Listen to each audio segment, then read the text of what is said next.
Last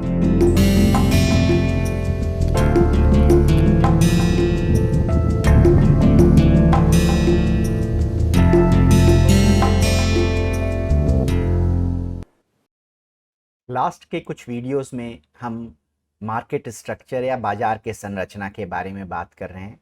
हमने अभी तक दो ऐसे संरचनाओं के बारे में अध्ययन किया है।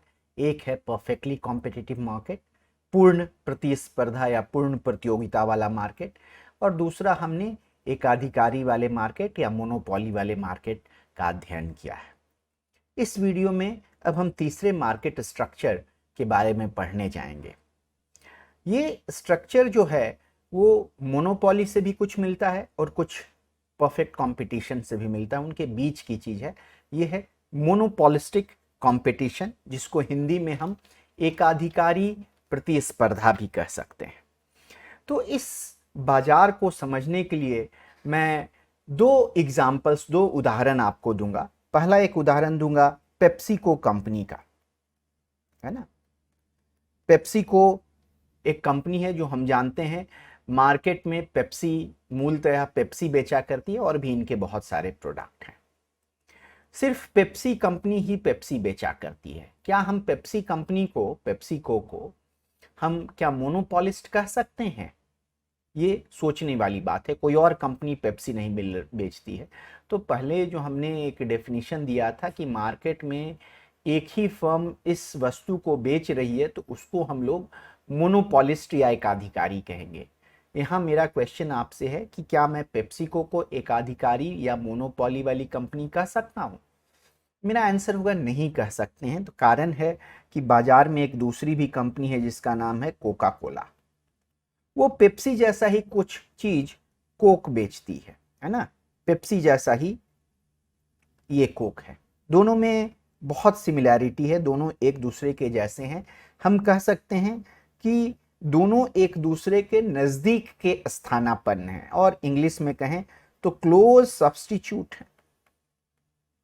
सब्स्टिट्यूट को हम हिंदी में स्थानापन्न कह रहे हैं, क्लोज सब्स्टिट्यूट है। तो अब हम अपना डेफिनेशन थोड़ा और अच्छा कर लेंगे कि पहले हम एक इंडस्ट्री की बात करेंगे कि इंडस्ट्री ऐसे सारे वस्तुओं से बनी होती है जो कि एक दूसरे के काफ़ी क्लोज सब्स्टिट्यूट होते हैं। और अगर इंडस्ट्री में सिर्फ एक ही फर्म है तब उसको हम मोनोपोली कहेंगे। लेकिन हमारे पास जब अलग अलग फर्म हैं, बहुत सारे अलग अलग फर्म हैं जो कि एक जैसी ही चीज़ें बेच रहे हैं, तो उसको हम लोग मोनोपोली नहीं कहेंगे। वहाँ पे हम आगे देखेंगे, इसको हम मोनोपोलिस्टिक कंपटीशन कह सकते हैं, क्योंकि इसमें दोनों चीज़ें आपको मिलेगी। मोनोपोलिस्टिक क्यों?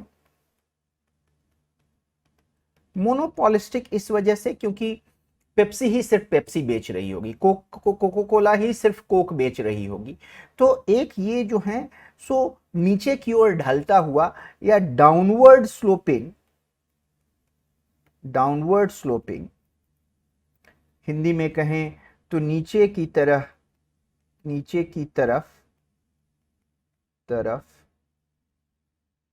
ढलता हुआ मांग वक्र ये फेस करेंगी, है ना। दोनों का मांग वक्र ये नीचे की तरफ हुआ। पेप्सी को भी जो डिमांड कर्व मिलेगा वो एक डाउनवर्ड स्लोपिंग होगा, कोक को भी एक डिमांड कर्व मिलेगा, वो भी एक डाउनवर्ड स्लोपिंग होगा, है ना। तो ये कुछ मोनोपोली जैसा है। हम अध्ययन कर चुके हैं कि परफेक्ट कंपटीशन में हर फर्म जो है एक हॉरिजॉन्टल डिमांड कर्व फेस करती है। तो यहाँ पे जो डिमांड कर्व ये फर्म फेस कर रहे हैं वो डाउनवर्ड स्लोपिंग है। एक बात ये हो गई। दूसरी बात दूसरे एग्जाम्पल से लाते हैं। इस एग्जाम्पल से भी देख सकते थे, बट दूसरे एग्जाम्पल का सहारा लेते हैं। कार्स का देखते हैं।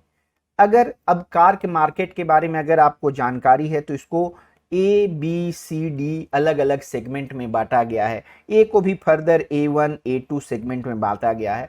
आप ऐसे समझ सकते हैं कि A से B बड़ी और महंगी कार है, B से C उससे भी बड़ी और महंगी कार है, अच्छी कार है, C से D उससे भी बड़ी और महंगी अच्छी कार है। तो किसी एक सेगमेंट को ले लें, किसी भी सेगमेंट में सबसे लोएस्ट सेगमेंट है तो उसमें भी देख लें बहुत सारी गाड़ियां होती हैं, अल्टो, सांट्रो, पहले मैटिज भी आया करती थी, 800 भी आया करती थी। अलग अलग कंपनी की अलग अलग कारें, अभी भी मारुति की भी बहुत सारी भिन्न भिन्न वहाँ पे कारें हैं। चीज़ें मैं जिस पे इंगित करना चाहता हूँ कि कोई भी कंपनी जो है वो कार बनाने का सरकार से आसानी से लाइसेंस ले सकती है। ऑलमोस्ट पूरी तरह से तो निःशुल्क नहीं है, लेकिन थियोरेटिकली हम कह सकते हैं कि फ्री एंट्री एंड एग्जिट है कार मार्केट में।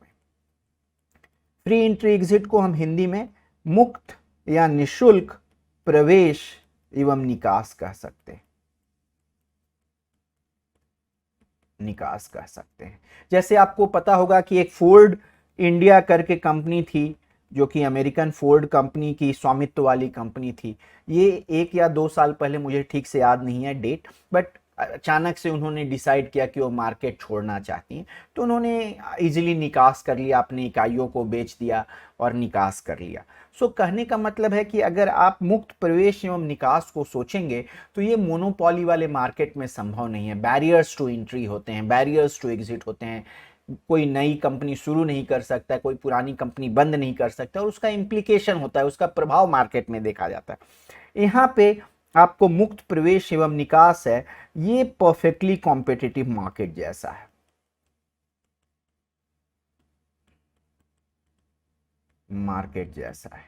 है ना। तो दूसरी बात एक और हम इस पे ध्यान दे सकते हैं, इन्हीं दोनों एग्जाम्पल से एक और चीज देख सकते हैं कि मुक्त प्रवेश एवं निकास के अलावा यहाँ पे एक से ज्यादा फर्म्स होती हैं। तो हम कह सकते हैं कि मिनी फर्म्स, जिसको हिंदी में हम कह सकते हैं कई विक्रेता होते हैं। सॉफ्ट ड्रिंक वाले एग्जाम्पल में ही देखेंगे तो पेप्सी है, कोक है, और बहुत सारी लोकल छोटी मोटी कंपनियां भी कोक जैसा ड्रिंक बना रही होती हैं। बहुत पहले जब मैं बच्चा था तो कैंपा कोला हुआ करता था।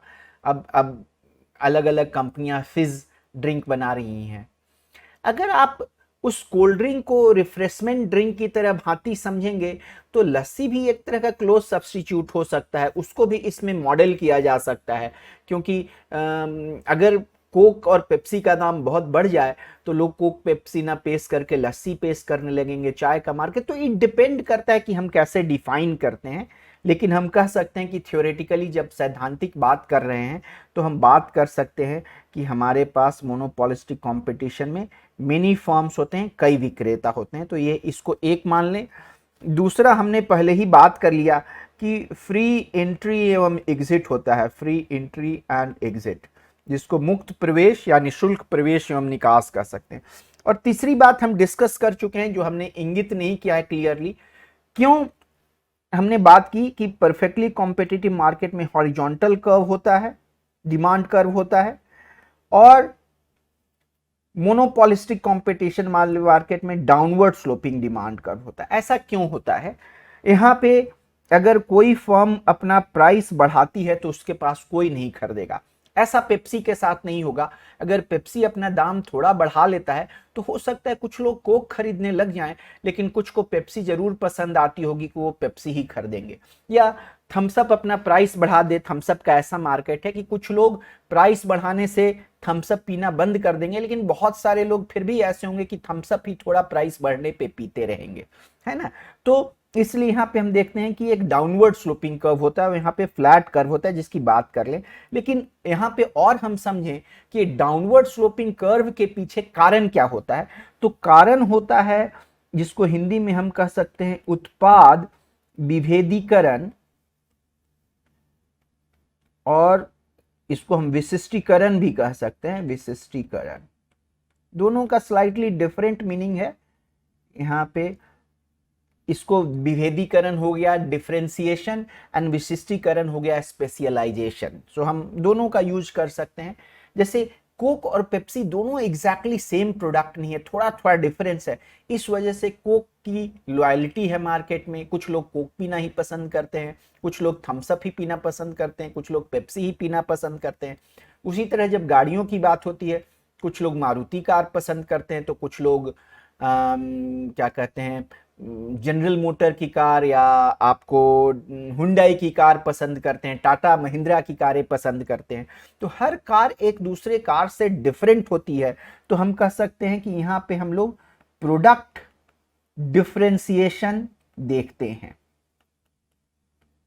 और इसकी वजह से मार्केट में जो प्रोड्यूसर होते हैं, उत्पादक होते हैं, एक डाउनवर्ड स्लोपिंग कर्व फेस करते हैं, है ना। एज अपोज टू दिस, आप परफेक्टली कॉम्पिटिटिव मार्केट के बारे में सोचे तो जो भी फर्म होते हैं एग्जैक्टली सेम उत्पाद लेकर के, सेम प्रोडक्ट लेकर के मार्केट में आते हैं।